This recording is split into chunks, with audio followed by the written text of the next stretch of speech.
69ാമത്തെ വയസ്സിൽ ശ്രീനിവാസൻ നമ്മെ വിട്ടുപിരിയുമ്പോൾ അതൊരു കാലഘട്ടത്തിന്റെ അവസാനം കൂടിയാണ്. നികത്താനാവാത്ത നഷ്ടം, പകരം വയ്ക്കാനില്ലാത്ത വ്യക്തിത്വം എന്നിവയെല്ലാം കേവലമായ ഭാഷാപ്രയോഗങ്ങൾ മാത്രമാകുന്ന ഈ കാലത്ത് അതിനുമപ്പുറത്ത് ശ്രീനിവാസൻ അക്ഷരാർത്ഥത്തിൽ പകരം വയ്ക്കാനില്ലാത്ത പ്രതിഭ തന്നെയാണ്. ഒരു സിനിമാ പ്രവർത്തകൻ മാത്രമായിരുന്നില്ല ശ്രീനിവാസൻ, ഒരു കരുത്തുറ്റ സാമൂഹ്യ വിമർശകൻ കൂടിയായിരുന്നു. ആരും അത്ര നകളിക്കൊന്നും വേണ്ട. IMF നമ്മളെയൊക്കെ അറസ്റ്റ് ചെയ്യാൻ വരും. എന്തിന്? ഇന്റർനാഷണൽ മോണിറ്ററി ഫണ്ട് നമ്മുടെയൊക്കെ തലയെണ്ണി കടം വാങ്ങിച്ചിരിക്കല്ലേ അച്ഛാ. അച്ഛാ, ഇവിടെ ആരെയും അറസ്റ്റ് ചെയ്യാനൊന്നും പോകുന്നില്ല.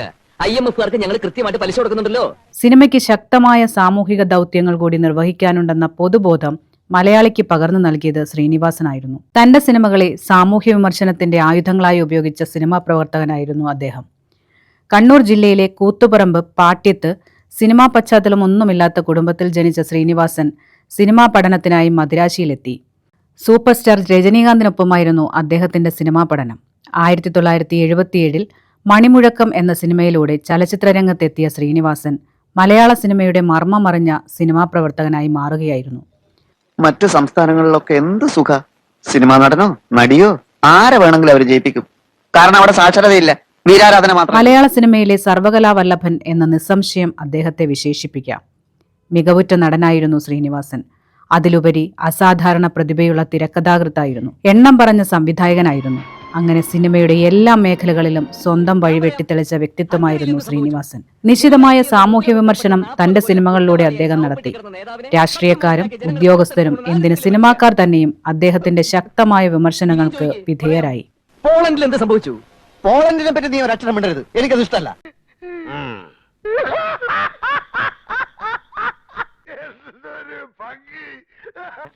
സമൂഹത്തിന് നേരെ ആക്ഷേപഹാസ്യത്തിന്റെ മേമ്പൊടിയിൽ അദ്ദേഹം തൊടുത്ത വിമർശനത്തിന്റെ കൂരമ്പുകൾ നമ്മെ ചിരിപ്പിച്ചു, ചിന്തിപ്പിച്ചു, ഒരു വേള ക്ഷുഭിതരാക്കി. സന്ദേശം എന്ന സിനിമ കേരളീയ സാമൂഹ്യ ജീവിതത്തെ ഇപ്പോഴും എത്രമേൽ ആഴത്തിൽ സ്വാധീനിക്കുന്നുവെന്ന് നാം തിരിച്ചറിയുന്നു. രാഷ്ട്രീയക്കാരെ ദയാരഹിതമായി വിമർശിക്കുന്ന ശ്രീനിവാസനെ കേരളീയ സമൂഹം ഇരു കൈകളും നീട്ടി സ്വീകരിച്ചു. വടക്കുനോക്കി യന്ത്രത്തിലെ തളത്തിൽ ദിനേശനും തലയണ മന്ത്രത്തിലെ സുകുമാരനും നാടോടിക്കാറ്റിലെ വിജയനും സ്വന്തം പരിച്ഛേദങ്ങളായാണ് മലയാളി കണ്ടത്. ശരാശരി മലയാളികളുടെ ജീവിത പ്രാരാബ്ദങ്ങളെ അതിന്റെ തനിമ ഒട്ടും ചോർന്നു പോകാതെ ഹാസ്യത്തിന്റെ മേമ്പൊടിയോടെ നമ്മുടെ ഹൃദയത്തിൽ ആഴത്തിൽ പതിപ്പിക്കാൻ ശ്രീനിവാസന് കഴിഞ്ഞു. ദാരിദ്ര്യവും തൊഴിലില്ലായ്മയും അടക്കം മലയാളി യുവാക്കളുടെ ഒരു കാലഘട്ടത്തിലെ ജീവിത പ്രശ്നങ്ങളെല്ലാം ശ്രീനിവാസൻ സമൂഹത്തിന് മുന്നിൽ അവതരിപ്പിച്ചപ്പോൾ അതെല്ലാം മലയാളി ഹൃദയത്തിൽ ഏറ്റുവാങ്ങി. തന്റെ പ്രവർത്തന മേഖലയായ സിനിമയിലെ ചില പ്രവണതകളെ അതിനിശിതമായി വിമർശിക്കാൻ അദ്ദേഹം മടിച്ചില്ല. സൂപ്പർ സ്റ്റാർ സരോജ് കുമാറിലൂടെ അദ്ദേഹം തൊടുത്തുവിട്ട വിമർശന ശരങ്ങൾ സിനിമാ രംഗത്തുണ്ടാക്കിയ പ്രകമ്പനങ്ങൾ ചെറുതല്ല. ചിന്താവിഷ്ടയായ ശ്യാമള, പൊന്മുട്ടയിടുന്ന താറാവ്, നാടോടിക്കാറ്റ്, പട്ടണപ്രവേശം, സന്മനസ്സുള്ളവർക്ക് സമാധാനം, അങ്ങനെ മലയാളികൾക്ക് മുന്നിൽ ശ്രീനിവാസൻ തുറന്നിട്ട സിനിമയുടെ ലോകം വലുതാണ്. പ്രണയവല്ലി പുഞ്ചിരിച്ച ദിവ്യയാമം പൂക്കളും. ശ്രീനിവാസൻ വിട പറയുമ്പോൾ അദ്ദേഹത്തിന് പകരം വയ്ക്കാൻ മറ്റൊരാളില്ല എന്ന യാഥാർത്ഥ്യം നാം അറിയുന്നു.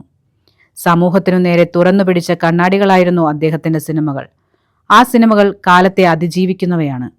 മലയാളി ഉള്ളിടത്തോളം കാലം ആ സിനിമകൾ നമ്മുടെ ചിന്താധാരകളെ പ്രചോദിപ്പിച്ചുകൊണ്ടേയിരിക്കും.